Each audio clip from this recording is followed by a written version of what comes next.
ఏమంటారు మీరు? నిజంగా పవన్ కళ్యాణ్ గారు ఒక సినిమా ఇండస్ట్రీ నుంచి వచ్చినా సరే కానీ ఆయన ఒక హీరో సార్. రోజు సినిమాలో చూసాం కదా మనం. ఆయన ఎప్పుడు కూడా ఒక హీరోయే. జగన్మోహన్ రెడ్డి గారే ప్రధాన విలన్ గా కనిపిస్తూ ఉన్నారు ఇక్కడ రాష్ట్రంలో చూస్తే. ఎందుకంటే ఆయన యాక్టర్ కాకపోయినా ఎలాంటి నటుడో జగన్మోహన్ రెడ్డి గారి గురించి గతంలో అందరికీ కూడా తెలుసు సార్. 5 సంవత్సరాలు ప్రజల నెత్తి మీద చేయేసి ఏ విధంగా ముద్దులు పెట్టి జనాన్ని మోసం చేశాడో ప్రజలందరికీ తెలుసు. అంటే ఆయన యాక్టర్ కాకపోవడం వల్ల సినిమా ఇండస్ట్రీ ఒక మంచి విలన్ కోల్పోయిందని అనుకోవాలి తప్ప జగన్మోహన్ రెడ్డి గారు. పవన్ కళ్యాణ్ గారు సినిమా ఇండస్ట్రీలోని హీరోనే, అలాగే జనంలో కూడా hero sir. Real hero Pawan Kalyan. ఎందుకంటే అధినేత పవన్ కళ్యాణ్ గారు ఈ రోజు ఇచ్చిన మాటని ప్రతి మాటని నిలబెట్టుకుంటూ ప్రతి చిన్న విషయాన్ని కూడా క్షుణ్ణంగా తీసుకుంటూ దాని మీద ఒక డిఎస్పీ స్థాయి అధికారి మీద కూడా విచారణకి ఆదేశించి ఆయన మీద విచారణ జరపాలి అని ఆయన మాట్లాడితే వైసీపీ నాయకులు ఎందుకు గుమ్మడికాయ దొంగలంటే భుజాలు తడుముకుంటున్నారో అర్థం కావట్లేదు. ఎందుకంటే ఒక డిఎస్పీ స్థాయి అధికారి మీద అవినీతి ఆరోపణలు వస్తున్నప్పుడు ఖచ్చితంగా ఆయన మీద ఆదేశాలు ఇచ్చారు, ఆయన మీద యాక్షన్ తీసుకోమని. కానీ అక్కడ ఏమైనా వైసీపీ నాయకులకి ఆ వ్యక్తి కొమ్ము కాస్తున్నారా ఏంటి అంటే పేకాట శిబిరాల్లో పంపకాలు తేడా వచ్చినాయి, ఆ తేడాల గురించి పవన్ కళ్యాణ్ గారు ఇలా యాక్షన్ తీసుకోమని చెప్పడం జరిగింది అని వీళ్ళు మాట్లాడుతూ ఉన్నారు. ఆ పంపకాల గురించి కానీ ఆ కమిషన్ల గురించి కానీ వైసీపీ నాయకులకి అలాంటి కొంతమంది అధికారులను కూడా గతంలో ఎలా పంచుకున్నారో తీసుకున్నారో చాలా విషయాల్లో తెలుసు సార్. చాలా మంది ప్రజలకు కూడా తెలుసు ఆ విషయం. దాని మీద ఏమైనా వైసీపీ నాయకులు ఇందులో ఇంక్లూడ్ అయ్యి ఉండొచ్చు కాబట్టి వాళ్ళు ఒక డిఎస్పీ స్థాయి అధికారి మీద ఇలాగా మాట్లాడగానే జరుగుతున్నటువంటి మంచి విషయాలు మాట్లాడారు పవన్ కళ్యాణ్ గారు. ఇలాంటి అధికారులు చాలా మంది దిక్కున జరుగుతున్నాయి, ఇలాంటి అధికారులు కొంతమంది ఉన్నారు అక్కడక్కడ అని మాట్లాడడం మానేసి తిరిగి పవన్ కళ్యాణ్ గారి మీద బురద వేసేటువంటి పరిస్థితి. స్పందించకపోతే ఎందుకు స్పందించలేదు పవన్ కళ్యాణ్ గారు అంటే అటు నుంచి ఇటు నుంచి ఏదైనా సరే పవన్ కళ్యాణ్ గారు వీళ్ళ ప్రధాన టార్గెట్. ఎందుకంటే వైసీపీ అనేది 151 సీట్ల నుంచి 11కి కుప్పకూలిపోవడానికి ప్రధానమైనటువంటి కారణం కూటమి కూర్చున్నటువంటి మా అధినేత పవన్ కళ్యాణ్ గారు. పవన్ కళ్యాణ్ గారి మీద పూర్తి టార్గెట్. ఒక వ్యక్తి చనిపోయారనుకోండి, చనిపోతే కులానికి ముడిపెట్టడం. అంటే హత్య చేసిన వ్యక్తి ఏ కులము, చనిపోయినటువంటి వ్యక్తి ఏ కులము. అంటే మనకు కావాల్సింది ఏంటంటే వైసీపీ వాళ్ళకి కులాల కుమ్మలాట్లు సృష్టించడం, కులాల మధ్య చిచ్చురేపడం. అంటే ఏ వ్యక్తి అయినా సరే నేను వాళ్ళ కులం టార్గెట్, కులాల మధ్య కుంపట్ల రేపేటువంటి పరిస్థితులు కానీ అలాంటి సందర్భాలు కానీ వైసీపీకి వెన్నతో పెట్టినటువంటి విద్య. గతంలో నుంచి వాళ్ళ పుట్టుక దగ్గర నుంచి చూసుకుంటే ఇప్పటి వరకు కూడా అదే బేస్ మీద వైసీపీ రాజకీయాలు చేస్తుంది సార్.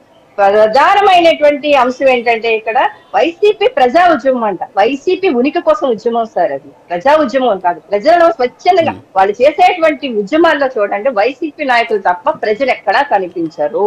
వైసీపీ నాయకులు ఉనికి కోసం వాళ్ళ రాజకీయ భవిష్యత్తు కోసం పోరాటం తప్ప 15 ఏళ్ల కూటమి కలిసే ఉంటది, కష్ట నష్టాలు ఓర్చుకున్నా సరే గాని మా అధినేత పవన్ కళ్యాణ్ గారు చెప్పడం జరిగింది. ఎందుకంటే రాష్ట్ర భవిష్యత్తు కోసం 5 సంవత్సరాలు వీళ్ళకి అధికారం అప్పచెప్పితే అతలాకుతలం చేసి రాష్ట్రాన్ని ఈ రోజు రాష్ట్రాన్ని ఒక అగమ్య గోచరంగా చేసినటువంటి పరిస్థితి గత వైసీపీ నాయకులు. ఇన్వెస్టర్ల వెనకాల నుంచి వీళ్ళు అడిగేటువంటి కమిషనర్కి పారిపోయినటువంటి పరిస్థితి. ఇవాళ గౌరవ ముఖ్యమంత్రి చంద్రబాబు నాయుడు గారు దుబాయ్ పర్యటన కావచ్చు, లోకేష్ గారు ఆస్ట్రేలియా పర్యటన కావచ్చు, గూగుల్ లాంటి సంస్థలు ఇక్కడికి రావడం కావచ్చు. సార్ గూగుల్ లాంటి సంస్థలు ఇక్కడికి వస్తున్నాయి అంటే ఇతర రాష్ట్రాలు కూడా, ఇతర రాష్ట్రాల్లో ఉన్నటువంటి వ్యక్తులు కూడా చర్చనీయాంశంగా చర్చలు చేస్తున్నటువంటి పరిస్థితి. మనం మార్నింగ్ లేచిన కాడి నుంచి కూడా చూసేది. మనకి ఏదైనా అంశం తెలియాలి అంటే కనుక గూగుల్ సెర్చ్ చేస్తాం, లేకపోతే ChatGPTని అడుగుతాం.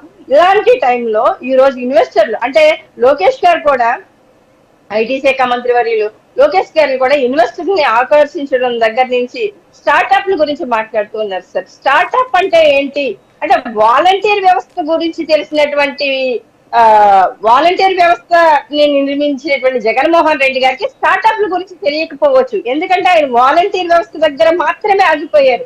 జస్ట్ ప్రజలకి పప్పు బెల్లాలు పంచిపెట్టడం కోసం మాత్రమే ఆగిపోయారు తప్ప స్టార్ట్అప్ లాంటి పెద్ద పెద్ద కంపెనీలు సృష్టించడం కానీ, ఒక స్టార్ట్అప్ లాంటి ఒక కొత్త విధానాన్ని తీసుకురావడం కానీ జగన్మోహన్ రెడ్డి గారు లాంటి పేటీఎం బ్యాచ్ కి అర్థం కాకపోవచ్చు, కానీ దాని భవిష్యత్తు తరాలకి ఎంత దాని వల్ల ఉపయోగం ఉంది అంటే ఈ రోజు మనం చూస్తున్నాం సార్, ఎన్ని స్టార్టప్ వచ్చినాయి దేశంలో.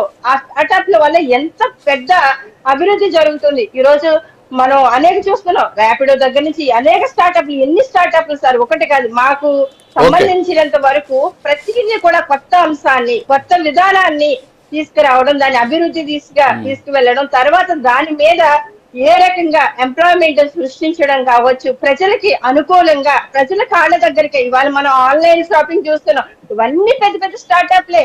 కానీ వీటి వల్ల ఎంతమంది బతుకుతున్నారు అన్నది మాత్రం వదిలేసేసి జగన్మోహన్ రెడ్డి గారు చేసేటువంటి ఇటువంటి ప్రాలాపనలు కానీ ఇలాంటి సార్ చిల్లర రాజకీయాలకు అలవాటు పడినటువంటి జగన్మోహన్ రెడ్డి గారు ఇవాళ తుని ఘటన కూడా చూస్తూ ఉన్నాం. అక్కడ జరిగినటువంటి నిన్న ఘటన ఆడపిల్ల మీద ఎక్కడ ఇలాంటి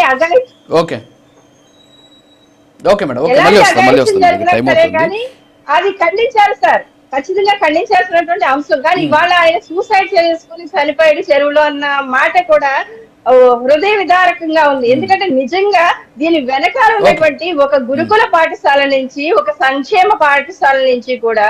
సరే మేడం, అది మళ్ళీ మాట్లాడదాం, దాని గురించి మళ్ళీ మాట్లాడదాం. టైం అవుతుంది, సబ్జెక్ట్ ని మనం క్లోజ్ చేద్దాం ప్లీజ్. యా శంకర కృష్ణ గారు ఒక్క నిమిషం టైం అయింది. పెద్దిరెడ్డి రవికిరణ్ గారు రియాక్ట్ అవ్వండి సార్. రాజుగారు, నేను ఇందాక ఫస్ట్ రౌండ్ లో మాట్లాడిన తర్వాత నేను ఎక్స్పెక్ట్ చేసింది ఏంటంటే, వైసీపీ పార్టీ వారు లేదు మా జగనన్న హయాంలో 2019 నుంచి 24 మధ్య ఇదిగో ఈబీబీ చేసాం 1 2 3 4 5 అని చెప్తారనుకున్నాను.